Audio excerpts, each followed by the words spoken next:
ये उस समय की बात है जब साउथ अफ्रीका के जोन्सबर्ग में क्रिमिनल्स का दबदबा कायम हो चुका था। शहर में डकैती, करप्शन, मर्डर, ड्रग्स सब आम हो गए थे। पर मिलिट्री ने इन सब पर काबू पाने का एक तरीका ढूंढ लिया, रोबोकॉप्स। अब जोन्सबर्ग की सड़कों पर रोबोटिक पुलिस शांति का मोर्चा संभालने लगी और ये सब मुमकिन हो पाया था हमारी कंपनी द्वारा बनाए गए आर्टिफिशियल इंटेलिजेंस रोबोट्स से।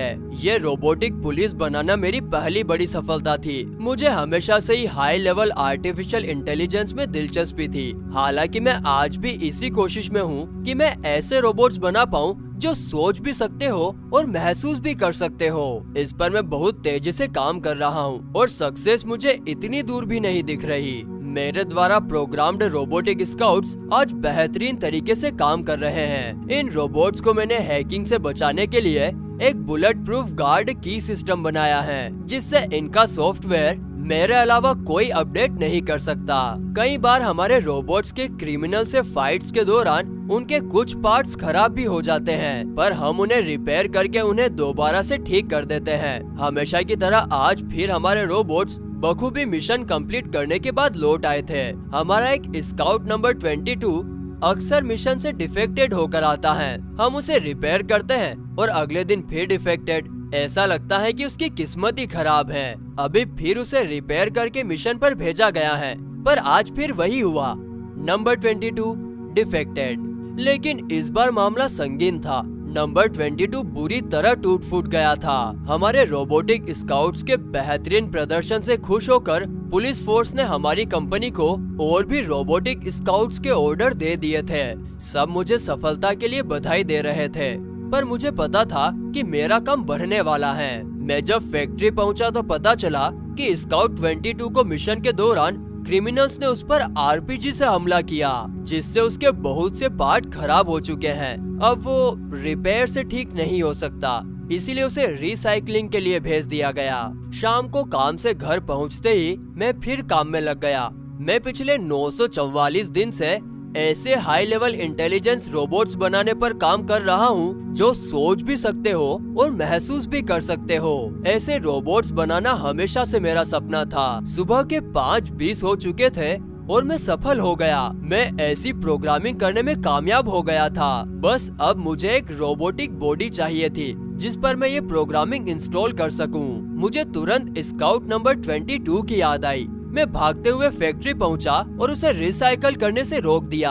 अब बस मुझे कंपनी सीईओ से परमिशन की जरूरत थी। मैंने सीईओ को बताया कि मैंने ऐसा आर्टिफिशियल इंटेलिजेंस रोबोट प्रोग्रामिंग बना लिया है जो इंसानों की तरह सोच सकता है और इंसानों से ज्यादा तेज भी है। वो अपने फैसले खुद ले सकता है, वो म्यूजिक भी बना सकता है और पोयम भी लिख सकता है। लेकिन सीईओ को मेरा ये रोबोट कुछ खास पसंद नहीं आया, क्योंकि उन्हें कंपनी के लिए फायदेमंद नहीं लगा। इसलिए उन्होंने मुझे वो प्रोग्रामिंग इंस्टॉल करने की इजाजत नहीं दी। मैं इतनी दूर आकर हार नहीं मान सकता था, इसीलिए मैंने वो स्काउट नंबर 22 चोरी कर ली और वो गार्ड की भी। मैं ये सब लेकर जैसे ही घर लौटा, 3 क्रिमिनल्स ने मुझ पर हमला करके मुझे किडनैप कर लिया। जब मेरी आंख खुली तो मैं उन तीनों क्रिमिनल से घिरा था।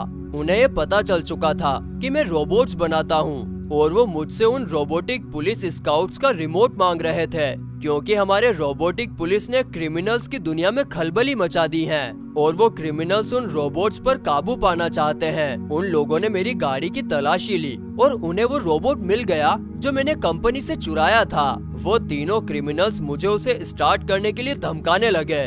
उनमें से एक ने मुझ पर बंदूक तान दी। मैंने उन्हें समझाने की कोशिश की कि इस रोबोट में अगर मैंने अपनी नई प्रोग्रामिंग इंस्टॉल कर भी दी तो भी उसे हमें ट्रेनिंग देना होगा। वो एक इंसानी बच्चे की तरह सोचने वाला रोबोट होगा। उसका दिमाग इंसान से ज्यादा तेज होगा, पर उसे पहले सब सिखाना पड़ेगा। लेकिन वो नहीं माने और मजबूरी में मुझे स्काउट 22 में वो प्रोग्रामिंग इंस्टॉल करनी पड़ी, क्योंकि मैं मरना नहीं चाहता था। मैंने स्काउट 22 के पार्ट्स को पहले ठीक किया क्योंकि वो बहुत डैमेज था। मैंने सब कुछ रिपेयर कर लिया था सिवाय बैटरी के। इन रोबोट्स की डिजाइनिंग इस तरह हुई थी जिसमें इनकी बैटरी एक बार डाउन हो जाए तो दोबारा नहीं ठीक हो सकती। इन रोबोट्स की बैटरी भी सिर्फ 7 दिन तक ही चलने वाली थी। मैंने पूरी तरह से स्काउट 22 में प्रोग्रामिंग इंस्टॉल कर दिया और वो स्टार्ट हो गया। जैसे ही वो स्टार्ट हुआ वो तुरंत ही हमसे दूर भाग गया और छुपने लगा। वो बिल्कुल बच्चे की तरह बर्ताव कर रहा था, जिस तरह कोई छोटा बच्चा अनजान लोगों को देखकर रिएक्ट करता है। 3 क्रिमिनल्स में से 2 क्रिमिनल निंजा और अमेरिका गुस्सा होने लगे। उन्हें लगा कि मैंने उन्हें कोई खराब रोबोट दिया है। उन्हें नाराज होता देख रोबोट और भी सहम गया। तभी तीसरी क्रिमिनल योलैंडी उन्हें शांत होने के लिए कहती है और रोबोट को प्यार से अपनी तरफ बुलाने लगती है। रोबोट हमारी भाषा नहीं समझ रहा था, पर प्यार से बुलाने पर वो हमारी तरफ आ गया। मैंने उसे एक खिलौना दिया जो उसे बहुत पसंद आया। हम उसे जो जो बता रहे थे वो सारे वर्ड्स वो तुरंत सीख रहा था। योलैंडी ने प्यार से उसे चैपी बोला जो उसे पसंद आया और हम उसे चैपी ही बुलाने लगे। निंजा फिर वापस आ गया और उसने मुझ पर बंदूक तान दी क्योंकि उसे ऐसा लग रहा था कि वो रोबोट पागल है। मुझे वहाँ से भागना पड़ा, पर मैंने उन्हें कह दिया कि मैं अपने रोबोट से मिलने दोबारा आऊंगा।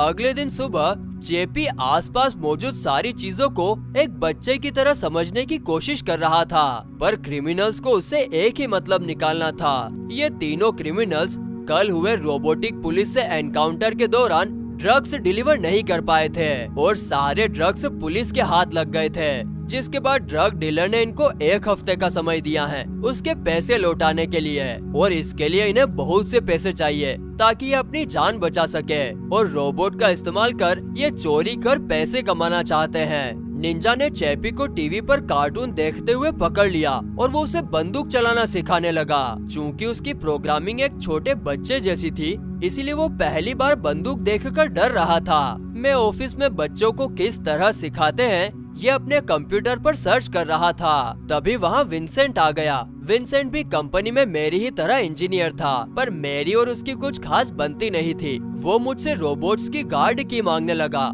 वो गार्ड की जो मैंने चैपी में इंस्टॉल कर दिया था। मैं उसे गार्ड की ना देने के लिए बहाने करने लगा, पर उसने मुझ पर बंदूक तान दी। लेकिन वो ऑफिस में था, इसीलिए वो वहाँ मुझे नुकसान नहीं पहुँचा सकता था। मुझे पता है वो ये सब इसलिए कर रहा है क्योंकि उसके अंदर मेरे खिलाफ बहुत नफरत थी, क्योंकि जब से मेरे बनाए रोबोट्स ने कामयाबी हासिल की तब से उसके फंड्स कटने लगे थे और उसका बनाया जायंट रोबोट भी नहीं बिक पा रहा था। योलैंडी चैपी को जो भी सिखा रही थी वो फटाफट सीखता जा रहा था। उसने उसे खुद को मोमी बोलने के लिए कहा और चैपी उसे मोमी बोलने लगा। अमेरिका ने उसे गाली दी तो उसने वो भी तुरंत सीख लिया। मैं जब वहाँ चैपी को सिखाने के लिए कुछ चीजें लेकर पहुँचा तो वहाँ चैपी क्रिमिनल्स की तरह बातें कर रहा था। वो उनकी तरह गालियाँ देना सीख चुका था। मुझे ये देखकर बहुत गुस्सा आया और मैंने चैपी को समझाया कि मैं उसका मेकर हूँ और वो मुझसे वादा करे कि वो कोई भी गलत काम नहीं करेगा। उसके बाद मैं उसे पेंटिंग करना सिखाने लगा। वो बहुत जल्दी सीख रहा था। योलैंडी भी मेरे साथ उसे ये सब सिखाने में मेरी मदद कर रही थी। तभी वहाँ निंजा आ गया और वो मुझे वहाँ से भगाने लगा। वो नहीं चाहता था कि चैपी ये सब सीखे। वो उससे रोबरी करवाकर अपना कर्ज उतारना चाहता था। 2 दिन बाद हाईवे से कुछ कैश जाने वाली हैं, जिसकी रोबरी इन्हें करनी है और इसीलिए वो चैपी को जल्द ही ट्रेनिंग देकर रोबरी के लिए तैयार करना चाहता था। निंजा चैपी की क्षमताओं को जानने के लिए उसे शहर के गुंडों के बीच छोड़ आया, जिससे चैपी लड़ना सीख जाए। पर चैपी का दिमाग बच्चे का था। गुंडे उसे पुलिस का रोबोट समझकर मारने लगे और जलाने भी लगे। वो इन सब से डर गया और अपनी जान बचाकर वहाँ से भाग गया। पर विंसेंट ने कल मेरा पीछा करने पर चैपी को देख लिया था और वो उसे गार्ड की निकालना चाहता था। उसने चैपी को किडनैप कर लिया और उसका हाथ अलग कर उसने वो गार्ड की निकाल ली। पर इससे पहले कि वो उसे पूरी तरह डैमेज करता, चैपी वहाँ से भाग गया। जीपीएस की मदद से चैपी वापस क्रिमिनल्स के पास पहुंच गया। योलैंडी और अमेरिका ने चैपी को बचे हुए सामान से रिपेयर कर दिया। योलैंडी उसे रात को वो बुक्स की कहानियां सुनाने लगी जो मैं चैपी के लिए लेकर आया था। एक ब्लैक शिप की कहानी जो बाकी लोगों से अलग था। चैपी खुद को ब्लैक शिप मानने लगा और कहानियां सुनकर बहुत खुश हुआ। चैपी योलैंडी से बहुत अटैच्ड हो गया था क्योंकि वो उसे छोटे बच्चे की तरह ट्रीट करती थी। मैं बहुत परेशान था क्योंकि क्रिमिनल्स की वजह से मेरे बनाए गए रोबोट्स पर मेरा ही कोई अधिकार नहीं था। मैंने आज बंदूक खरीद ली और मैं लड़ने के लिए तैयार था। निंजा ने चैपी को खुद को उसका डैडी बताया और बहलाकर उसे अपनी तरह चलना, बोलना और लड़ना सिखाने लगा। चैपी का दिमाग बच्चे जैसा था पर वो बहुत तेज था, इसीलिए वो सारी चीजें फटाफट सीख गया। चैपी को वो लोग गैंगस्टर बनाने में लग चुके थे। उन लोगों ने चैपी से झूठ बोलकर उससे गाड़ियां चोरी करवाई। चोरी किए गए पैसों से निंजा और अमेरिका हथियार खरीदने चले गए। चैपी बाहर उनका इंतजार कर रहा था। उसे वहाँ एक मरा हुआ कुत्ता दिखा। वो उसे सहलाने लगा। तभी निंजा वहाँ आया। वो चैपी को कल अपने साथ रोबरी के लिए ले जाना चाहता था, पर चैपी इसके लिए राजी नहीं था क्योंकि मैंने उसे ऐसा करने से मना किया था। निंजा ने चैपी को राजी करने के लिए गुमराह किया। उसने उसे बताया कि उसकी बैटरी खत्म हो रही है और अगर उसे जल्द ही नई बॉडी नहीं मिली तो वो इसी कुत्ते की तरह मर जाएगा। चैपी घबरा जाता है। निंजा उसे बताता है कि नई बॉडी के लिए बहुत सारे पैसे चाहिए जो उसे रॉबरी से ही मिल सकते हैं, और चैपी खुद को बचाने के लिए ऐसा करने को तैयार हो जाता है। मैं जब क्रिमिनल्स के पास चैपी को वापस लेने पहुंचता हूं, तो वो वहां पर नहीं था। मैं योलेंडी से कह रहा था कि मैं तुम लोगों की तरह चैपी को क्रिमिनल बनने नहीं दूंगा। उसे मैंने बनाया है और मैं उसे ले जाऊंगा। तभी चैपी निंजा और अमेरिका के साथ वहां पहुंचता है, पर वो मुझसे बहुत नाराज दिख रहा था। वो ऐसा इसलिए क्योंकि उसे ऐसा लगता है कि मैंने उसे ऐसी बॉडी दी है जो बहुत जल्दी मर जाएगी। उसने कहा वो मरना नहीं चाहता, वो मोमी के साथ रहना चाहता है। तभी अचानक उसके सीपीयू में शॉर्ट सर्किट हुआ और वो गिर गया। ऐसा सिर्फ चैपी के साथ नहीं हो रहा था, पूरे शहर के रोबोटिक पुलिस स्काउट्स ऑफलाइन हो गए थे। विंसेंट ने जो चैपी से गाड़ी की चुराई थी, उसकी मदद से उसने सारे रोबोट्स में मालवेयर इंस्टॉल कर दिया था, जिससे सारे रोबोट्स ऑफलाइन हो गए। और रोबोट्स के ऑफलाइन होते ही सारे शहर में क्रिमिनल्स ने धावा बोल दिया।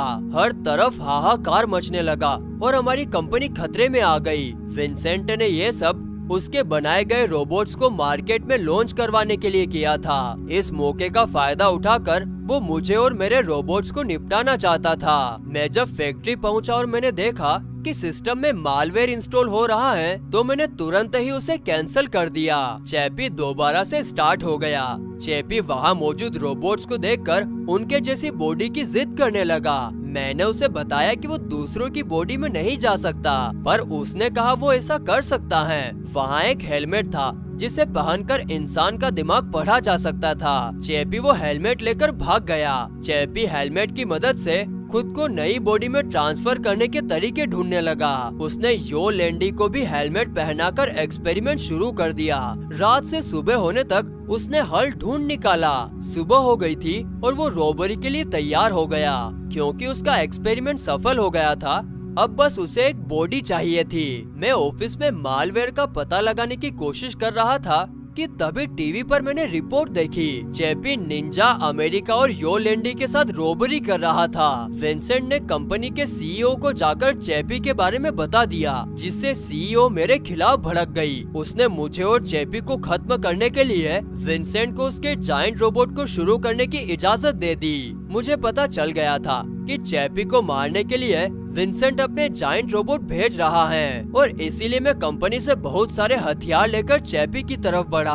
उधर चैपी को भी पता चल गया था कि निंजा ने उससे रॉबरी करवाने के लिए नई बॉडी को लेकर झूठ बोला था। चैपी बहुत नाराज हो गया। उसे लगा कि वो बहुत जल्दी मरने वाला है। वो इंसानों के झूठ बोलने की आदत से बहुत दुखी हो गया। वो ड्रग डीलर जिसका कर्ज इन तीनों क्रिमिनल्स को उतारना था, वो टीवी पर चैपी को देखकर उसे हमसे लेने आने लगा। मैं चैपी को समझाने लगा कि उससे लड़ने एक जायंट रोबोट आने वाला है, जिससे उसे लड़ने के लिए तैयार रहना होगा। तभी ड्रग डीलर वहाँ अपने लोगों के साथ आ गया और हम पर हमला करने लगा। हम उनसे लड़ ही रहे थे कि तभी विंसेंट का जायंट रोबोट भी वहाँ आ गया। ये ऐसा रोबोट था जिसे इंसानी दिमाग चलाता था। विंसेंट अपने जायंट रोबोट की मदद से हमला कर रहा था, पर अब हमारा चैपी भी मुकाबले के लिए तैयार था। हमारे ड्रग डीलर और जायंट रोबोट के बीच घमासान शुरू हो गया। निंजा के पैर में और मेरे पेट में गोली लग गई। हम सब गाड़ी में बैठ गए, पर चैपी मुझे बचाना चाहता था। वो उस हेलमेट को लाने चला गया जिससे उसने एक्सपेरिमेंट किया था। निंजा हमें बचाने के लिए जायंट रोबोट से लड़ने चला गया। निंजा को रोबोट मारने ही वाला था कि योलेंडी ने रोबोट पर हमला कर दिया। रोबोट ने बदले में योलेंडी को शूट कर दिया। चैपी ने मोमी को मरता देख जायंट रोबोट को धमाके से खत्म कर दिया। विंसेंट का जायंट रोबोट नष्ट हो गया। चैपी पर अपने मोमी के मौत के बदले का खून सवार हो गया और वो खूनी को मारने निकल पड़ा। उसने विंसेंट को ढूंढ लिया और उसे मार डाला। वो अपने एक्सपेरिमेंट का इस्तेमाल कर हेलमेट से मेरी कॉन्शियसनेस को वहाँ पड़ी रोबोटिक बॉडी में ट्रांसफर करने लगा। वहाँ सिर्फ एक ही रोबोटिक बॉडी थी, पर उसने खुद को न बचाकर मुझे बचाने की सोची और वो सफल हुआ। उसने मेरी कॉन्शियसनेस को रोबोटिक बॉडी में ट्रांसफर कर दिया था। अब मैं रोबोट की बॉडी में जिंदा हो उठा था।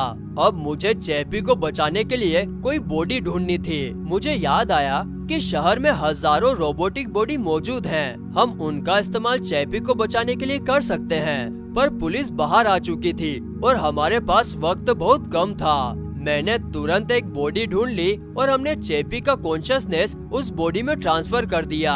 मैं और चैपी दोबारा से रोबोटिक बॉडी में जिंदा हो गए। उसी वक्त चैपी को याद आया कि एक्सपेरिमेंट के दौरान उसने योलेंडी की कॉन्शियसनेस को एक पेन ड्राइव में सेव किया था और चैपी ने उस कॉन्शियसनेस को एक रोबोटिक बॉडी में ट्रांसफर कर दिया।